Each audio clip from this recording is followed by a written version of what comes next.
అక్కడ జరిగిన సంఘటన ఏందో తెలుసా? ఒక మనిషిని చంపేశారు. అవునండి. నువ్వు అక్కడికి వెళ్ళి ఏమని పరామర్శించాలా? టీడీపీ వాళ్ళు చంపారు, మీకు ఏమన్నా ఖర్చులకు డబ్బులు కావాలా ఏంటి, మీ సమస్యలు ఏందని అడగాల. నీకు అమ్మ ఒడి వచ్చిందా, తల్లికి వందనం వచ్చిందా, ఆర్టీసీ బస్సులో నీకు ఫ్రీ ఉందా, నీకు ఫ్రీ ఉందా? నువ్వు పరామర్శించడానికి వెళ్ళావా, పథకాల గురించి మాట్లాడడానికి వెళ్ళావా? సరే వెళ్ళావు, కనీసం 11 రూపాయలన్నా ఈయటం చేతనైందా? 2 కోట్లు ఖర్చు పెట్టుకుని వెళ్ళావు వినుకొండ, ఏం చేసావు? అక్కడ వాళ్ళంతా ఓస్తున్నారు. రషీద్ వాళ్ళ ఫ్యామిలీ మాకు ఇంత అన్యాయం జరిగితే వైఎస్ఆర్సీపీ పార్టీని నమ్ముకున్న రషీద్ కుటుంబానికి 1 రూపాయి ఇవ్వలేదు అని చెప్పి అక్రమంగా కేసులు పెట్టారు. చెయ్యని తప్పుకే 3 రోజులు కేసు పెట్టారు. ఒక రకంగా బాబు గారిని చంపేద్దాము, హెలికాప్టర్ లో తీసుకొని వెళ్దాము, ఏ విధంగా అయితే ఇలా తండ్రి చనిపోయాడో ఆ విధంగా చంపేద్దామని అనుకున్నారు. కానీ ఇంటెలిజెన్స్ రిపోర్ట్ వల్ల మీరు మీ వెహికల్ ఎక్కి వెళ్ళండి అని చెప్పి చెప్పడం వల్ల ఆ రోజు బాబు గారు వాళ్ళ వెహికల్ వెళ్ళారు. కాబట్టి ఈ రోజు ఇన్ని అరాచకాలు చేసినా కూడా ఇంకా కూడా జగన్మోహన్ రెడ్డి మీద కానీ వాళ్ళ మీద కానీ కేసులు చిన్న ఒకవైపు అభివృద్ధి జరుగుతుంది, శ్వేతపత్రాలు రిలీజ్ చేస్తున్నారు. రెడ్ బుక్ అంటే ఊరికేం రాయలేదు సార్. పాదయాత్రకు వెళ్ళేటప్పుడు ఇబ్బంది పెట్టారు, ఏమన్నా మాట్లాడే కిమ్ములాగా. నువ్వు నవ్వితే నీ మీద కేసు, నువ్వు ఏడితే నీ మీద కేసు, నువ్వు మాట్లాడితే నీ మీద కేసు.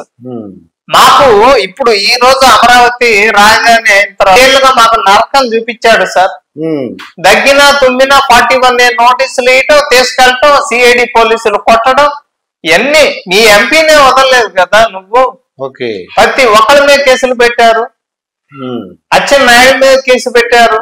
ప్రతి ఒక్కరు ఇష్టం వచ్చినట్టు కొట్టుకుంటా పోయారు. ఇప్పుడు మామూలుగానే ఫుట్బాల్ ఆడుకుంటాడు RRR గారు ఒక వీడియో పెట్టి ఎట్లా వాళ్ళు అసలే తూర్పు గోదావరి పశ్చిమ గోదావరి ఎటకారం.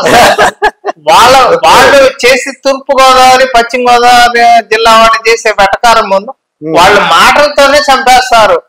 RRR పక్కన కూర్చుంటే ఇంకా అతను మాట్లాడక్కర్లా, జస్ట్ సైలెంట్ కూర్చుంటే చాలు చచ్చిపోతాడు, గుండాకి చచ్చిపోతాడు సార్.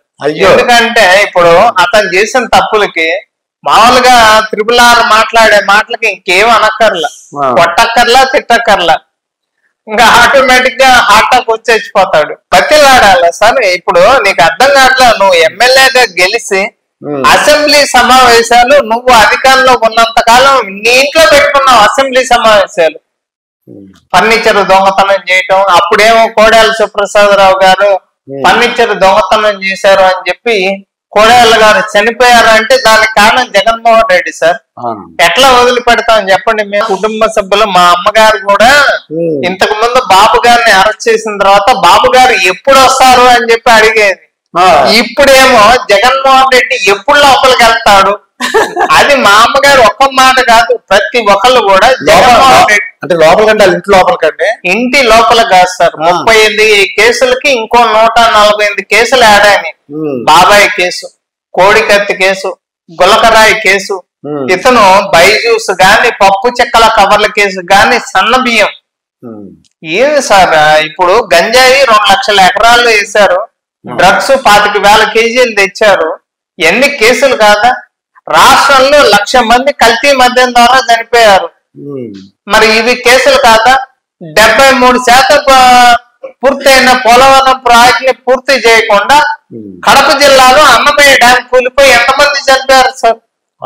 ఎందుకని? అది నువ్వు చేసిన తప్పు వల్లే. కేవలం ఇసుక దోపి, ఇసుక మాఫియా సార్.